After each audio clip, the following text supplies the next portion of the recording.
Hi, this is Elia Fishman, and welcome to part 3, I think, of 3 of misdiagnosis in body CT. And last time I was speaking to you, and I showed a little bit about the ureter, and I showed a little bit about the bladder, about subtle enhancement representing bladder cancer. I also started to speak about the ureter and making the point that it's very easy to miss small ureteral tumors, which is very obvious, only 1 cm here. We always think about ureteral tumors as causing obstruction, but that's not the case. And for us, we like to think about anything with ureteral thickening or enhancement is abnormal. Now, it doesn't necessarily mean it's tumor. It could be inflammatory, but it's abnormal. We can see calcifications and stranding. We look for transition points, but as I showed you in the last case, it's not always going to be present. We wrote this article a few years ago looking at the ureter, making the point that there often is a challenge of ureteral distension. We also know that if you have obstruction, you may not see any opacification, but again, we always make the point that an obstructed ureter is like obstructed bowel. Look for transition points. Urine's a great contrast agent. But again, things are very subtle, and you need to be careful. You can't be relying only on the axial images. 3D becomes very, very important. Vessel tracking, the equivalent, becomes important. But especially to me, MIP imaging is really very valuable. With 3D, you can look for subtle strictures and sites of narrowing, abnormal enhancement, particularly good visualization of the distal ureter, and sometimes you can see flat polyps. Good example in this case, the left kidney looks funny compared to the right. There's some scarring and maybe the pelvis is full. When you give IV contrast, there's delayed enhancement. The cortical medullary differentiation on the left is not as good as it is on the right. And then you look and you say, well, what about that renal pelvis and ureter? Maybe there's some thickening around the ureter, or maybe it's just simply a UPJ. See the ureter beyond it. You look a little closer. Is this a UPJ or is there a stricture present? UPJs occur, but the calyces are kind of really distorted in my mind, but I don't know. But then let's look a little bit more closely, and you track along the course of the ureter, and now you see what's not a UPJ, but thickening along the ureter, and that's a ureteral tumor. It's subtle, but when you do the study correctly and you're careful, it's a home run diagnosis, and that patient will get a nephrectomy, resection of the ureter, and resection of a portion of the bladder. Another example in this case, hematuria. Kidneys in this case seem to function okay, and when you look quickly, there's no obstruction of the ureters or the pelvis. But look at the left ureter. Let's look at it a little bit more closely. And you see the ureter at the L3-4 level, it's irregular. There's a tiny ulceration. It's not causing obstruction, but it's definitely abnormal. This is a irregularity. This was a transitional cell carcinoma. Very, very subtle. Or this case. Look at the left ureter. You can see we track down. We don't see much, but then I'm taking out the bone to do a better MIP image. And look on the left, you see that ureter? It almost looks like a vessel, but it looks like a ring configuration. And here it is more like a donut configuration when I catch it. That's a filling defect. It was subtle, it was missed. And when you do the coronal, look how obvious it is. That's a 1 centimeter transitional cell carcinoma. Yes, there's no hydronephrosis. Yes, the mass is small. And yes, it's curable at this time. If you miss it, you're going to have Mets and all sorts of problems. Again, post-processing saves the day. And here's that same case with MIP. So I recommend routinely getting a MIP. Have your techs do them if you don't want to do them. But you see right here, the MIP shows you there's something in the distal left ureter, and then you would look more carefully and you would find the tumor.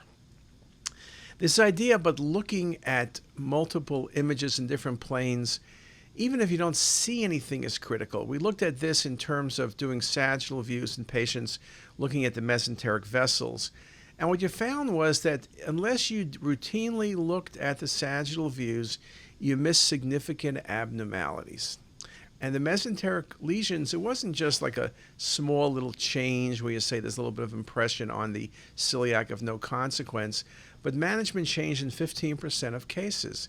You need to look at the images. So examples, when you want to look at the sagittal, it's the best way of looking at the origin of celiac and SMA and looking at the vessel. If you want to look for occlusion, often we followed on the axials, things look good, you tend to focus on the proximal vessel.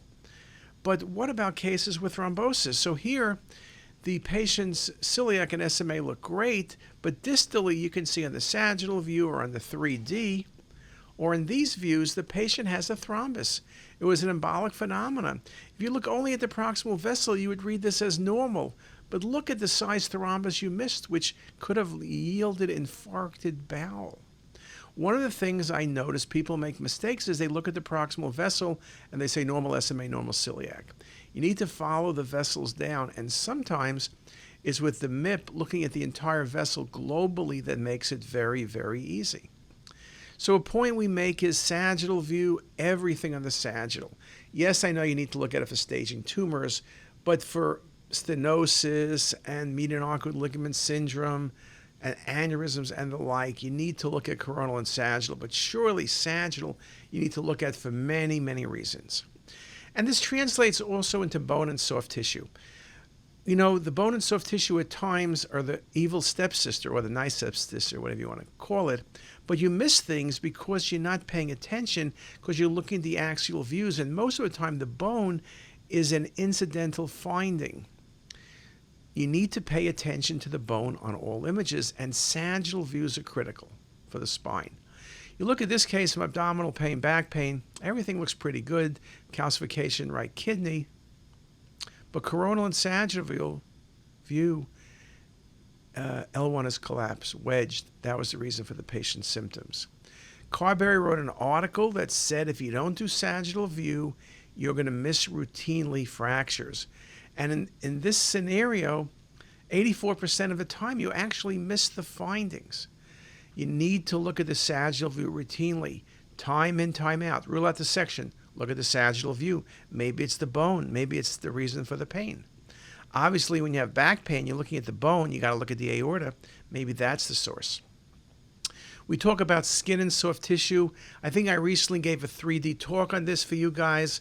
But again, soft tissue pathology as part of trauma or infection. Sometimes the history is look at a soft tissue mass, but often it's an incidental finding.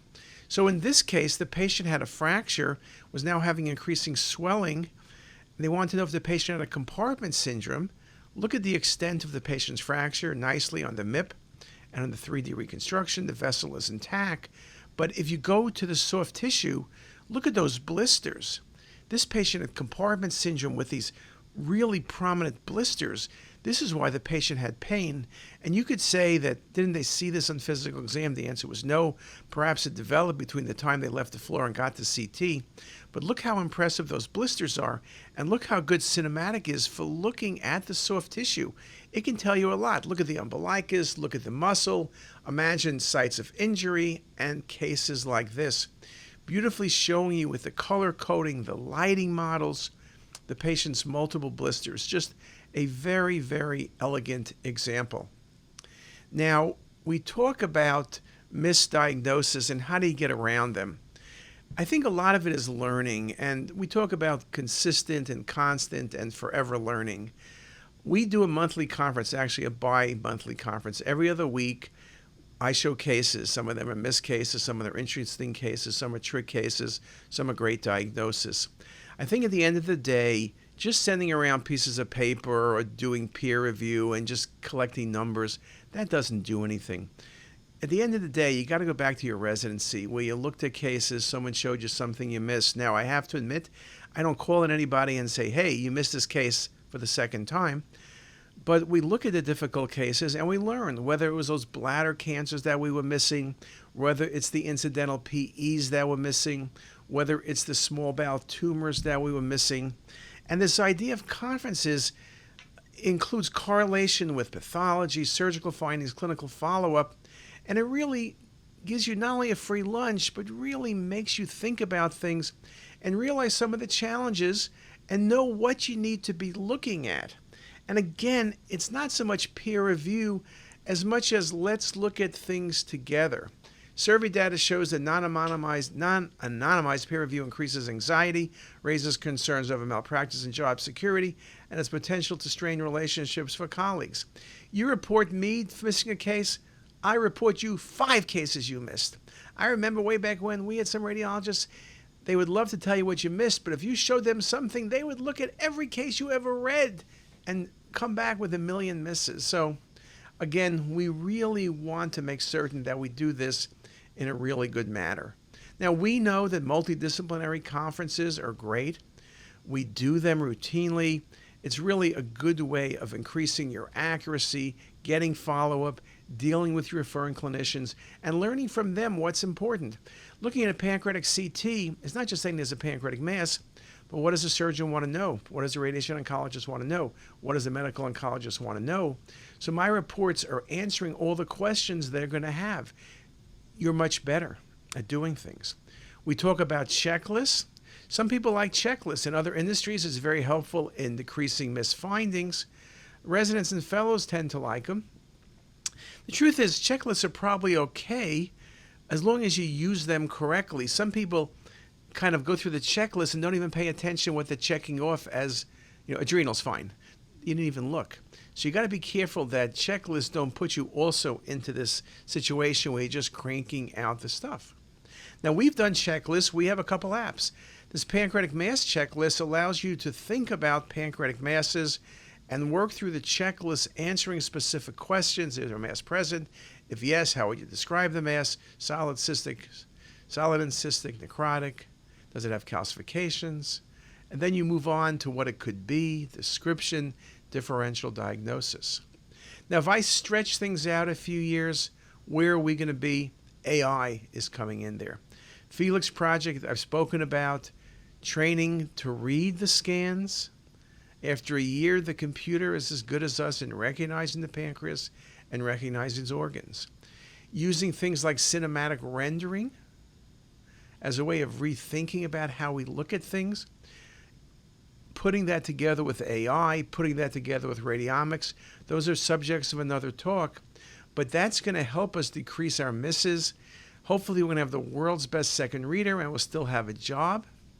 I think our job will change in how we need to relate to referring clinicians and be providing more and more information, but the point is it's a natural occurrence, so fear not AI. And at the end of the day, it's a matter of just being careful. A great quote, George Bernard Shaw, success does not consist in never making mistakes, but in never making the same one a second time, or maybe a third time perhaps, or a fourth time.